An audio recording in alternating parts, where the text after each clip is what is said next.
ugly bush has to go! That's what the HOA president screamed before she walked through my unlocked side gate. She marched into my backyard. Then she lopped my wife's memorial rose down to a stump in 11 seconds. My wife had died of cancer 2 years before. The rose was the only thing in the yard I'd planted with my own hands since the funeral. Heather Whitfield didn't know any of that. What she did know was that I'd refused to pay her $14,000 in fake compliance fees. She decided the right response was to come onto my property while I was out of town and cut down the one thing I loved.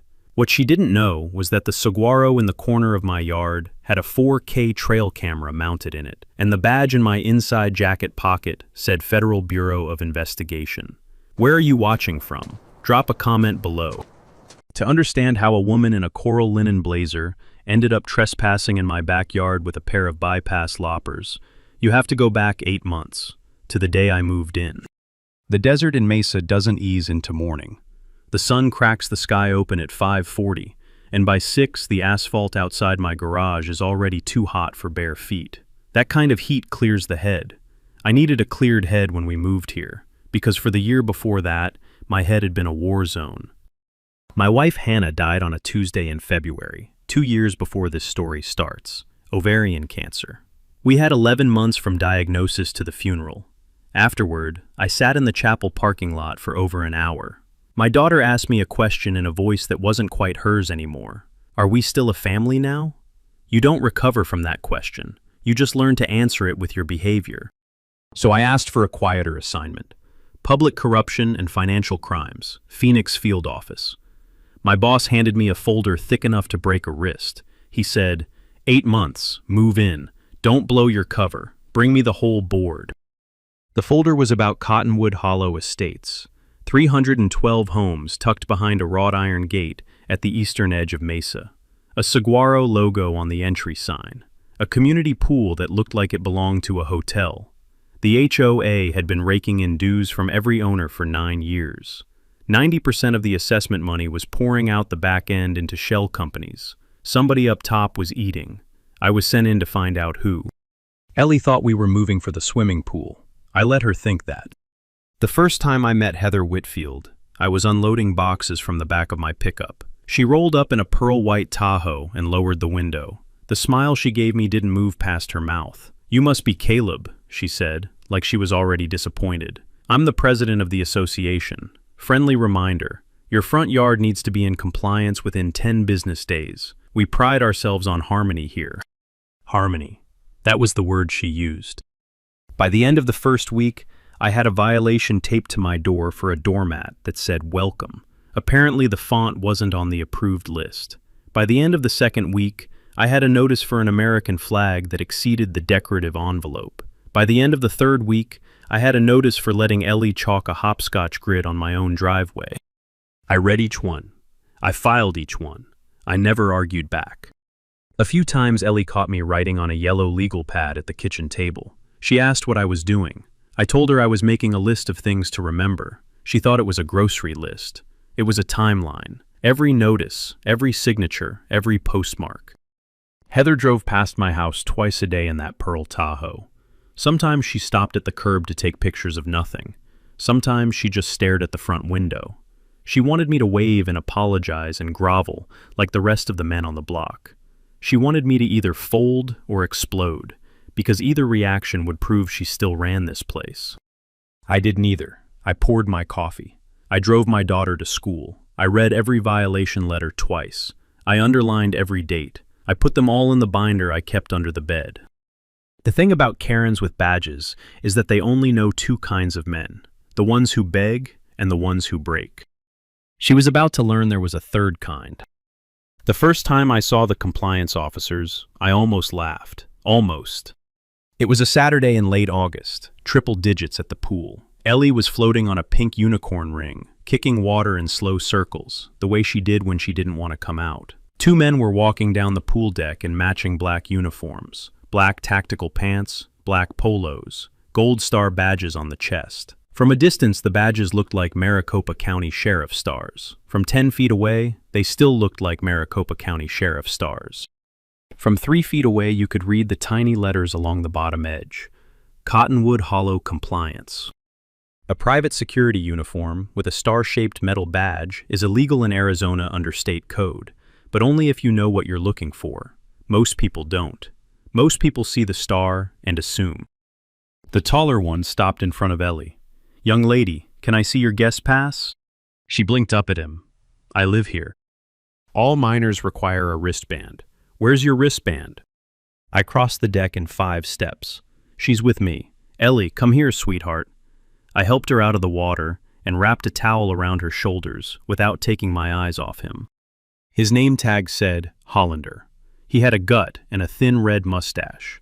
He carried himself like a man who'd worn a deputy Halloween costume once and never let it go.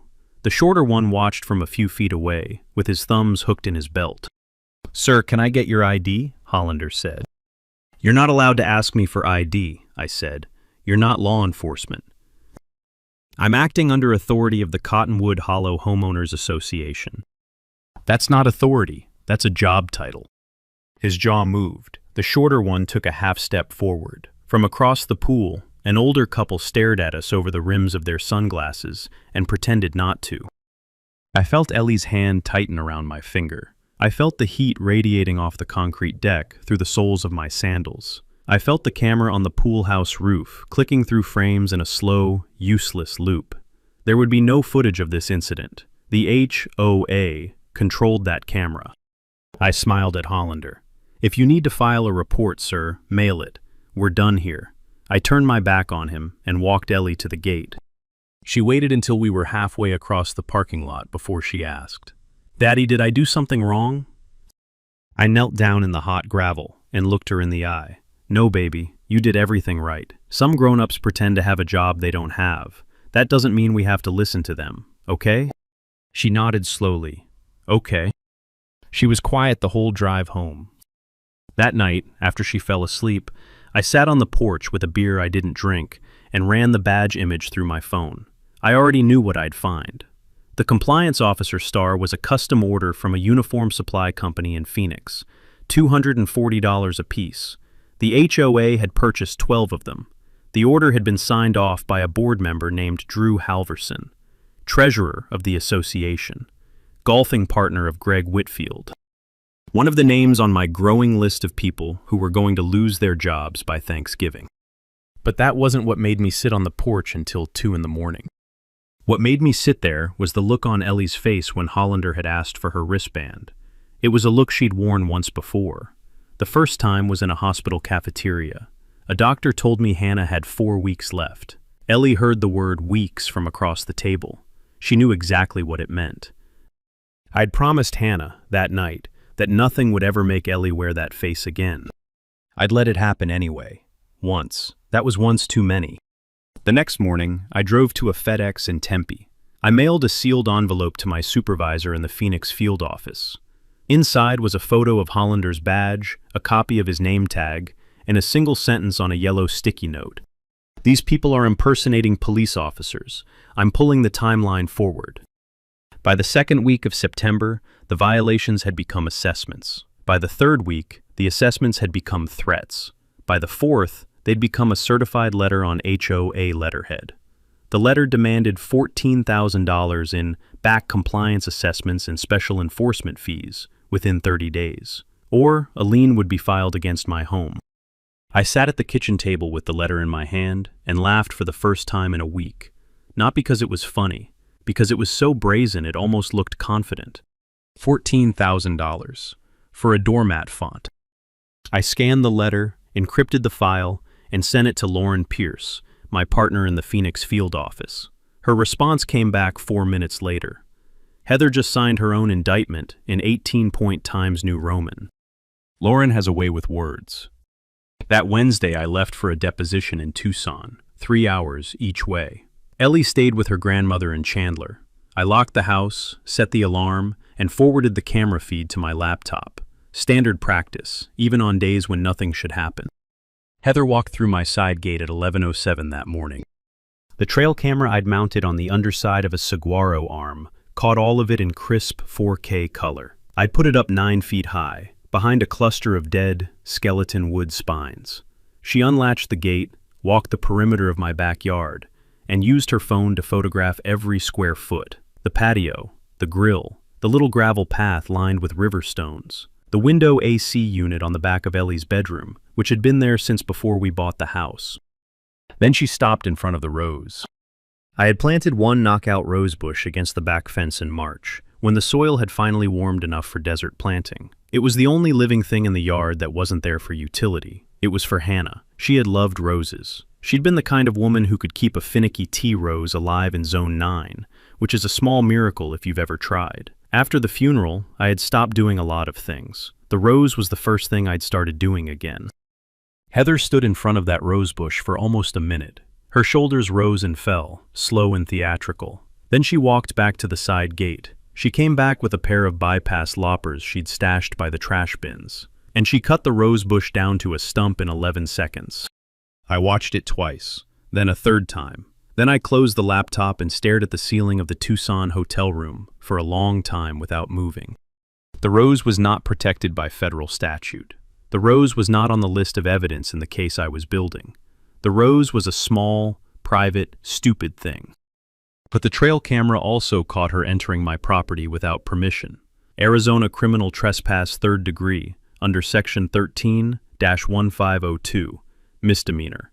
Combined with the breaking down of a privacy gate, you could push it to 2nd degree, depending on a judge's mood. Combined with the lopping of property, you started looking at criminal damage. And the trail camera also caught her kicking over a clay pot on the way out. A clay pot Ellie had painted at summer camp. With that on the tape, you started looking at a sentencing report that wouldn't be kind. The clay pot had said home on it in 8-year-old purple letters. The shards lay in the gravel like teeth. I drove home Thursday night. I did not tell Ellie about the rose. I told her the wind had broken her pot. She believed me because she was 8 and still trusted me to know what wind could do.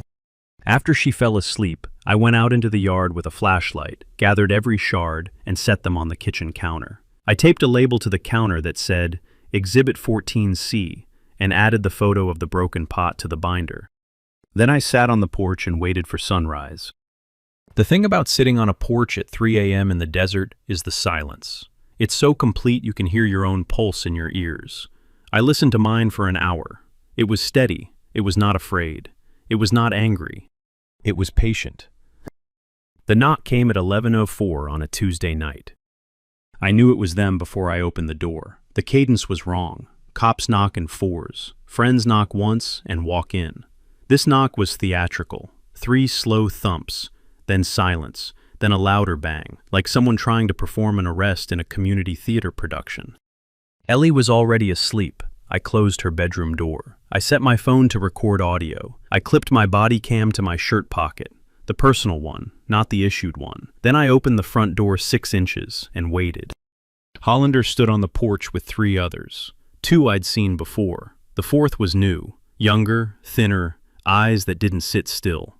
Behind them at the curb was the SUV with the light bar, red and blue, slowly flashing, in the kind of pattern that only law enforcement vehicles are legally allowed to use.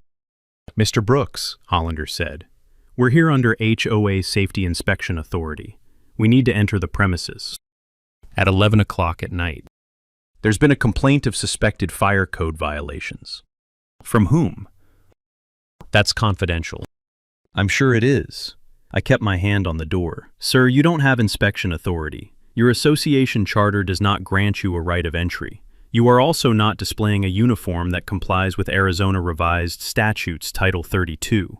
The lights on your vehicle are in violation of Title 28, Chapter 3, and I'm going to ask you to step off my porch. His face changed, not anger, that came later. Something simpler, confusion. He had been expecting a yelling man, or a frightened man, or a man who started fumbling for a phone. He had not been expecting a man who quoted statute numbers at the door in a calm voice. Sir, if you don't comply, we'll have to escalate. You don't have anyone to escalate to, Mr. Hollander. The younger one took half a step forward and reached for the door handle. I closed the door 3 inches, locked the deadbolt with a single audible click, and watched his hand stop in midair through the gap. Have a nice night, gentlemen. I shut the door. I waited. For 4 minutes I listened to them argue in low, hot voices on my porch, One of them mentioned Heather. One of them mentioned a body camera. One of them said the word FBI, then laughed at himself for saying it. Then the SUV doors slammed, and the light bar pulled away from the curb. I let out a breath I hadn't realized I was holding. Then I went into my office. I plugged the audio into my laptop. I uploaded the file to a secure FBI-controlled cloud. At 1 minute past midnight, Lauren responded with a single line. "We've now got recorded threats to enter a residence under false authority." That's the federal hook. The federal hook is exactly what it sounds like. Once you have law enforcement impersonation, plus attempted entry, plus interstate financial fraud, the case stops belonging to local jurisdiction. It becomes a federal racketeering matter under 18 U.S.C. 1962. That's the part Heather never understood. She thought she was running a homeowners association. She was running a criminal enterprise. The next morning I checked the HOA's community portal, the little intranet site where Heather posted neighborhood updates. There was a new post. It had gone up at 12:45 a.m., 40 minutes after the SUV pulled away. Cottonwood Hollow Compliance was forced to abandon a safety inspection tonight after resident Caleb Brooks made threatening statements toward officers and refused to comply with community policy. We are exploring all legal options. The board reminds residents that obstructing safety personnel may result in lien proceedings, withholding of amenity access, and removal from the community. Heather Whitfield, President. I read it 3 times. Then I copied it. Then I printed it. Then I added it to the binder under Exhibit 22A, a written confession of attempted unlawful entry, sent to over 300 neighbors, signed in her own name. It was almost too easy. Ellie wandered into the kitchen around 7, sleepy and barefoot, and asked if we could have pancakes. I told her yes, we could have pancakes. I told her it was going to be a good day. I told her she did not have to worry about anything. I made the pancakes. I poured the syrup. I smiled across the table. Inside, I was already 2 moves ahead. By the start of October, I had everything. I had 3 years of HOA bank statements pulled through a federal subpoena. I had 47 contracts with a company called Whitfield Property Solutions LLC. Landscaping, security, paving, irrigation, lighting, fire safety inspections, even something called community ambiance services. That one came in at $112,000 a year. I had wire transfers from the HOA reserve account to a holding bank in Henderson, Nevada, and from there to a checking account in Greg Whitfield's name. I had photographs of jobs that were billed for and never done, driveways listed as resurfaced that still had cracks I could fit a quarter into. Total siphoned over 6 years, $4.3 million. The whole thing had been hiding in plain sight for so long it had grown a routine. Every quarter, Heather sent a treasurer's report to homeowners. It was a 1-page PDF with 3 numbers on it and a saguaro graphic at the top. No itemized expenses, no vendor breakdown. The board meetings were closed. The accounting firm of record was, I cannot make this up, Greg's brother-in-law in Tempe. When fraud is that loud, it isn't hiding, it's daring you to look.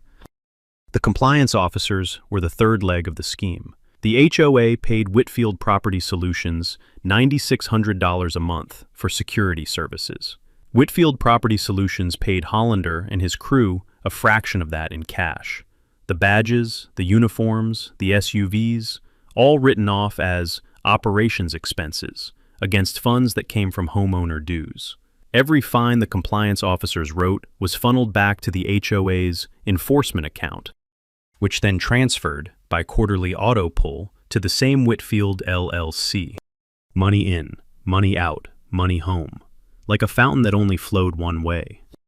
Most fraud cases get cracked because of a single audit slip. This one was going to crack because of a woman who couldn't help herself. Heather wasn't just stealing, she was performing. She'd built a kingdom on stolen dues and decided she also wanted to be feared. That's the mistake.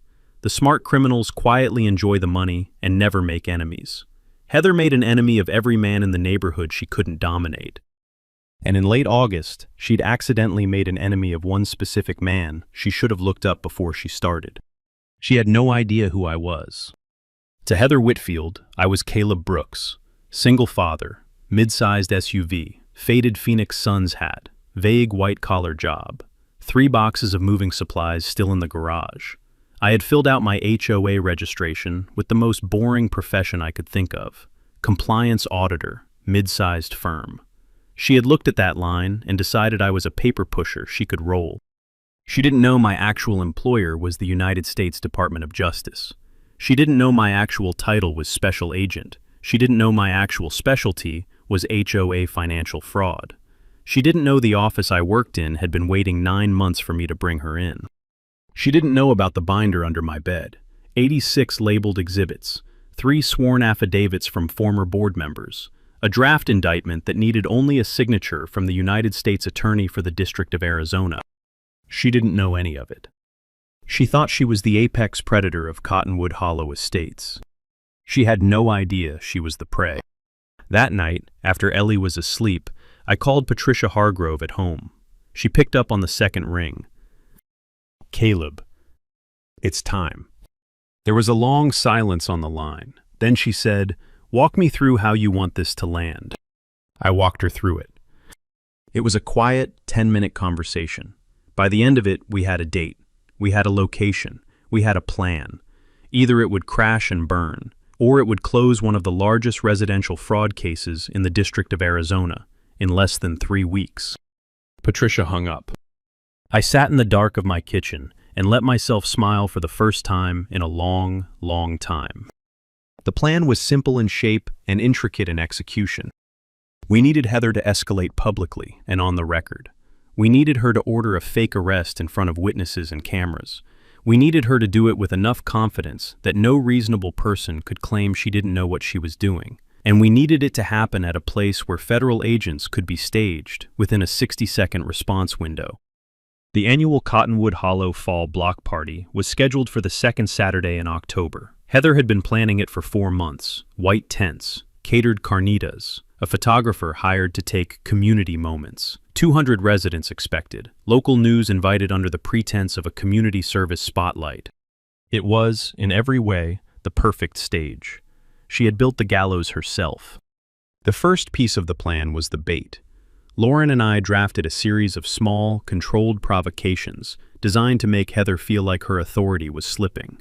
We sent a polite letter from a made-up neighbor at a real address, requesting an itemized breakdown of HOA expenses. We had 2 more homeowners, both quiet allies, both unhappy with the board for years, file written complaints with the Arizona Department of Real Estate. We made sure the HOA portal got a calm, polite, anonymous post asking why the security force wore badges that resembled sheriff stars. By the end of week 1, Heather had snapped at the snack bar attendant in the country club. By week 2, she was yelling at her husband on the pickleball court. By week 3, she had sent out 3 certified letters threatening lien proceedings against 3 different homeowners, including me, over invented offenses. We had 3 days until the block party. The second piece was the allies. The man 2 doors down from me, a retired aerospace engineer named Wendell Cantor, had been quietly keeping his own file for 11 years. He had original emails. He had a board meeting recording from 2018 where Greg Whitfield, drunk, had bragged about how the compliance fund was basically a Roth IRA with extra steps. Wendell had been waiting for someone to finally listen. I listened.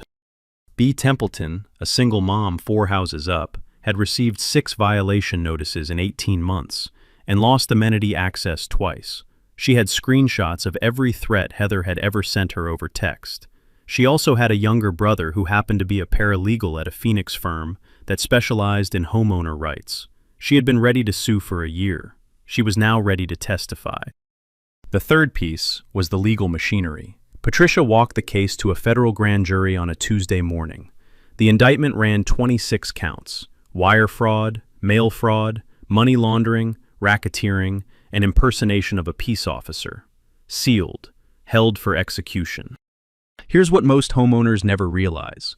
An HOA in Arizona can be placed into court-ordered receivership under state statute if there is evidence of financial mismanagement. The receiver is appointed by a judge, takes over all books and accounts immediately, and freezes board authority. That's the legal scalpel. Once the federal indictment's dropped, the receivership petition would already be on the judge's desk. Within 48 hours, The Whitfield board would not just be arrested, it would be administratively dissolved. The fourth piece was the stage. We arranged for 2 unmarked FBI vehicles to be parked at the strip mall directly outside the gate. We arranged for a tactical team to stage at a fire station 4 blocks away. We arranged for Channel 12 News to send a real reporter, not the puff piece producer Heather had invited. The reporter believed she was coming for a tip about HOA misconduct. She had no idea she was coming for an arrest. The fifth piece was Ellie. I was not bringing her into the block party. She would be at her grandmother's in Chandler, eating donuts and watching cartoons. The part of my life I never wanted her to see would play out on a manicured suburban lawn, without her there to witness it. The night before the block party, I sat at my kitchen table and went through the binder one last time. 86 exhibits, 3 affidavits, 1 audio recording, 1 trail camera file showing a rose bush being lopped to a stump. I closed the binder. I poured a glass of bourbon. I drank exactly 2 ounces of it and put the rest back. Then I went to bed and slept for 9 hours, the deepest sleep I'd had in 2 years. When I woke up, I was ready. The Friday before the block party, 3 things happened in quick succession. First, Heather sent a neighbor advisory email to every homeowner on the Cottonwood Hollow distribution list. The subject line read, "Urgent, concerns regarding a Cottonwood Hollow resident." The body of the email named me by name and unit number. It said I had a documented pattern of refusing safety inspections. It said I had displayed aggressive behavior toward community personnel. It said the board had received credible information regarding the nature of his prior employment that residents should be aware of. It encouraged neighbors to exercise caution around me and Ellie. I read the email 3 times. I forwarded it to Lauren, Patricia, and the Channel 12 reporter. I added it to the binder as Exhibit 91A. I went on with my day. The second thing was the fake letter. It arrived at the imaginary employer I'd listed on my HOA registration, a compliance audit firm that didn't actually exist, just a forwarding address controlled by the Phoenix field office. The letter was on Cottonwood Hollow Estates Homeowners Association letterhead, signed by Heather, and addressed to the imaginary HR director of my imaginary employer. It claimed I had been engaging in conduct unbecoming a professional, harassment of community personnel, and behaviors that may warrant employer review. It concluded with a polite request for the firm to consider whether this individual's continued affiliation reflects the values of the company. It was an attempt to get me fired. This is what happens when you give a bored, controlling woman enough institutional cover and enough time. She stops behaving like a community administrator. She starts behaving like a small-town secret police chief. She files complaints with employers. She emails background information to neighbors. She exercises caution. She invents reasons to gather data on private citizens. She does all of this from a saguaro-themed letterhead in 18-point Times New Roman, in the calm voice of someone who has never been told no. The letter went straight to the United States Attorney's Office. It became Exhibit 92A. Tampering with employment under color of false authority is one of those things that quietly stacks up under federal law and looks very ugly to a sentencing judge. The third thing was the gas station. I was filling up at the Quick Trip on Power Road that evening when Hollander pulled in behind me in the SUV with the light bar. He got out. He walked across the lot like a man who'd been practicing the walk in a mirror. He stopped at the rear bumper of my pickup. He put his hand on my truck. "Mr. Brooks, we need a word." I finished pumping. I screwed the gas cap on. I closed the fuel door. Then I turned around and looked at him. "Take your hand off my truck. This is a community matter. This is a gas station in Mesa. Take your hand off my truck." He didn't move it, not because he had a reason, because he wanted to win the moment. Behind him, in the SUV, the younger one was filming on a cell phone. So was I, from the body cam on my shirt. So was the gas station's overhead camera. So was a man pumping his own gas at the next island over, who was openly recording on his iPhone because Hollander's costume was that obvious. "I'm going to ask you one more time." He smiled. He patted my truck once, like a trainer patting a horse, and stepped back. "See you at the block party, sir." He got back in his SUV. He pulled away. I stood there at the pump for a long minute. hand resting on the steel of my tailgate, feeling the heat of the day still radiating off it through my palm. I felt the breath go in and out of my chest. I felt my pulse, steady, slow, patient. He had touched my truck. He had also unknowingly given me the last piece of evidence I needed. Arizona allows for an aggravating sentencing factor when a defendant displays a position of false authority while committing an offense. The hand on the truck, the "see you at the block party," the smile, all of it would land in front of a federal judge inside of 72 hours. I climbed in the cab. I drove home. I called Lauren. He just patted my truck like he owned it. "Tell me you got it on camera."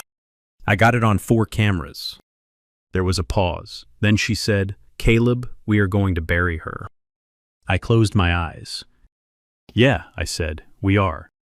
Saturday morning, October 14th, was the kind of clear Arizona day where the sky looks like it's been freshly Windexed. 62 degrees at sunrise, bone-dry air. The mesquite in my backyard was throwing long, sharp shadows against the gravel. I was on my 4th cup of coffee.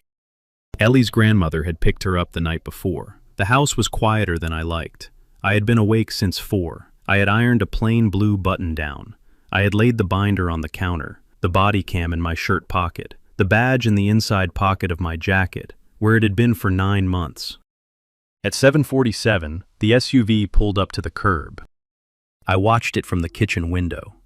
Hollander stepped out, so did 3 others. They walked up my driveway in a tactical formation that did not belong to any law enforcement training academy in the United States.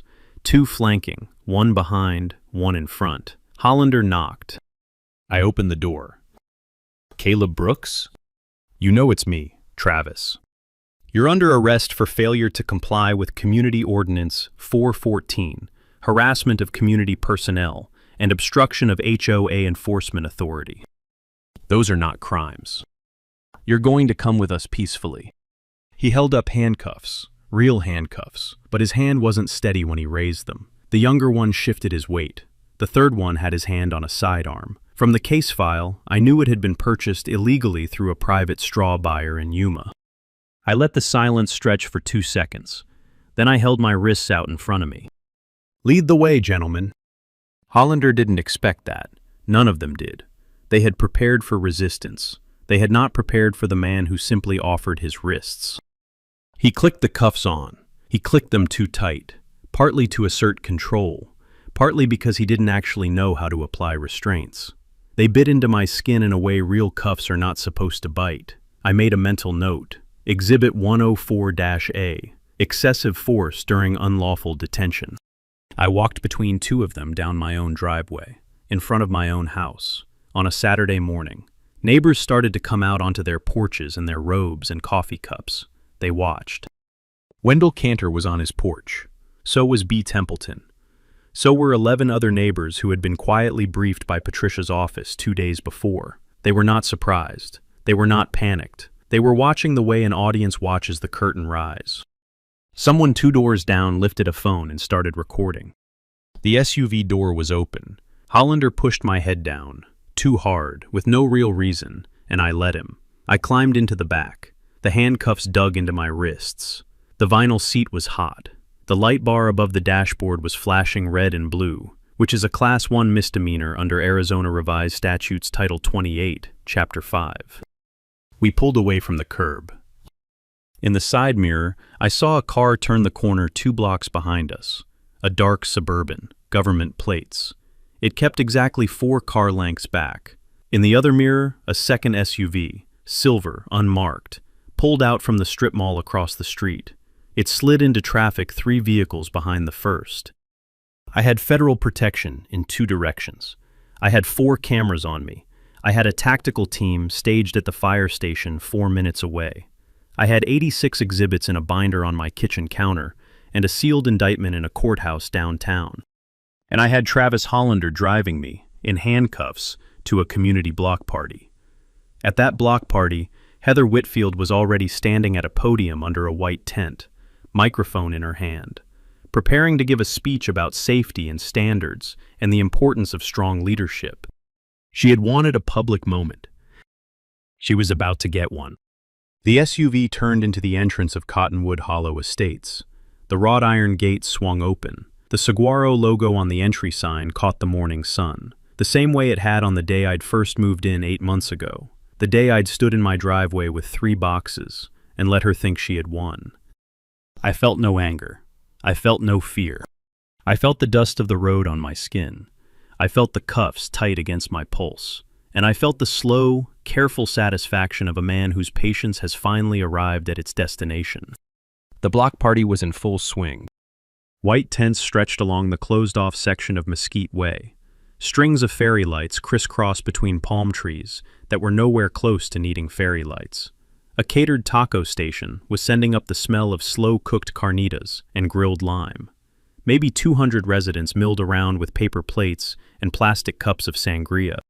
At the center of the largest tent, on a small raised platform draped in maroon HOA banners, Heather Whitfield stood at a microphone. Coral linen blazer and white slacks, golden retriever blonde, freshly highlighted. Every inch the queen of her own Pinterest board. Then the SUV pulled up to the curb.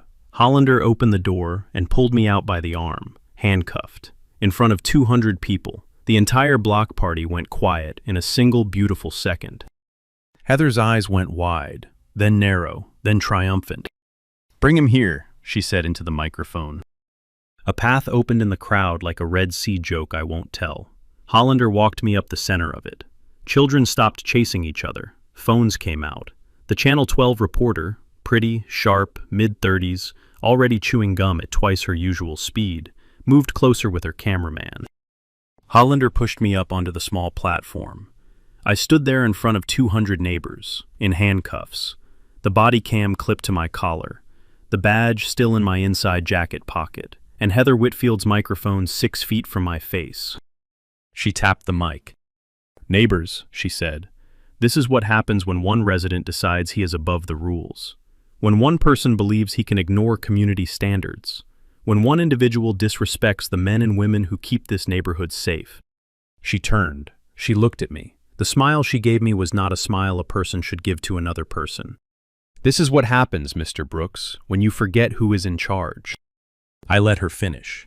I let her finish the whole sentence. I let the silence settle in. I let the crowd lean forward. Then I said, into the live microphone 6 feet from my face, "Special Agent Caleb Brooks, Federal Bureau of Investigation, Phoenix Field Office, and Heather, you are under arrest." The crowd inhaled in one collective breath. I stepped forward. The handcuffs clinked. Hollander, 3 feet behind me, made a strangled half noise in his throat. "Lauren," I said, calm and clear, into the live microphone, "we're up." For 3 seconds, nothing. For 3 seconds, 200 people stood frozen on a Saturday morning in suburban Arizona, holding paper plates. One cuffed man in a blue button-down looked at one HOA president in a coral blazer. Then, the gates of Cottonwood Hollow Estates blew open. 3 black SUVs came in fast and low from the entrance. 2 more came in from the side service road. A 6th came from the rear gate. I hadn't even known that gate existed, but Lauren had. Tires bit gravel. Doors slammed. Federal agents in dark blue vests with bright yellow letters on the back jogged through the tents. They moved in the kind of disciplined formation that real law enforcement actually uses. The kind that makes compliance officers look like a Halloween bachelor party. Lauren Pierce reached the platform first. She held up her badge for the crowd. FBI. This is a federal arrest. Please remain calm and stay where you are. She turned to Hollander. "Sir, drop the weapon and place your hands on your head." Hollander dropped the weapon and placed his hands on his head. A second agent uncuffed me. The cuffs came off. I rubbed my wrists once. I left the platform and stood at the edge of the tent so Lauren could do what she did best. Lauren walked up to Heather Whitfield. "Heather Diane Whitfield," she said, "you are under arrest for wire fraud, mail fraud, money laundering, conspiracy to commit racketeering, and impersonation of a peace officer. You have the right to remain silent." She turned Heather, gently, professionally, hands on her shoulders. She drew her arms behind her back. She clicked real federal cuffs onto wrists that had spent 9 years signing certified letters on saguaro letterhead. She did all of it on a live microphone, in front of 200 neighbors, with a Channel 12 cameraman 6 feet away. Heather's mouth opened. No sound came out. Across the tent, 2 agents were already cuffing Drew Halverson, the treasurer. 12 seconds earlier, he'd been holding a margarita. Another team peeled off toward the Whitfield house at the corner. 40 minutes later, Greg Whitfield would be loaded into the back of a Suburban without his shoes on. Hollander and his 3 compliance officers were lying face down in the gravel beside the Carnitas station. I walked to the edge of the platform. I looked at the microphone. I leaned in. "Folks," I said, "enjoy the rest of your party. We've got the cleanup." I stepped down. The receivership petition was granted on Monday morning at 9:15. By Monday afternoon, a court-appointed administrator named Diane Pittman had taken over the HOA's books, frozen all accounts, and changed every password. By Wednesday, the federal grand jury had unsealed the indictment. By Friday, the first of the seized money, about $1.6 million, had been quietly transferred into a federal restitution account. Over the next 11 months, the rest came in. Real estate liens on the Whitfield's homes in Mesa and Sedona, forfeiture of Greg's 2 trucks and the boat at Lake Pleasant, forfeiture of Heather's Pearl Tahoe, a 6-month mediation that returned every dollar of inflated assessment back to every homeowner in Cottonwood Hollow, with interest. $4.3 million recovered, 291 families repaid, 1 HOA dissolved, restructured, and replaced with an open book board. Wendell Cantor and B. Templeton led the new board, quarterly community meetings, public budgets, and a security force that wore polo shirts and didn't carry stars. Heather Whitfield pleaded guilty 8 months later. She got 6 years federal. Greg got 8. Drew Halverson, the treasurer, cooperated and got 18 months. Travis Hollander was charged with impersonating a peace officer and unlawful use of an emergency light bar. He got 14 months. And a permanent prohibition from any private security work in the state of Arizona for life. The Channel 12 footage went viral. 9 million views in a week. Heather's face, mouth open, blazer slightly off kilter, has spent 2 years circulating across the corners of the internet that enjoy this kind of thing. I won't pretend I don't enjoy it too. Ellie did not see any of it. Not the video, not the news clips, not the Reddit threads. I told her, on the Saturday night after the block party, that the bad neighbors had been asked to leave. I told her she didn't have to worry about anyone bothering her at the pool anymore. She asked if we could plant another rose for Mom. We planted 3.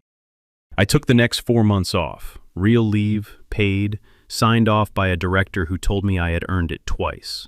Ellie and I drove to Sedona. We hiked. We made pancakes on a propane stove in a cabin without Wi-Fi. She started laughing again, the loud kind, the kind I had not heard in 2 years. When I went back to Phoenix field office in the spring, I had 2 things on my desk.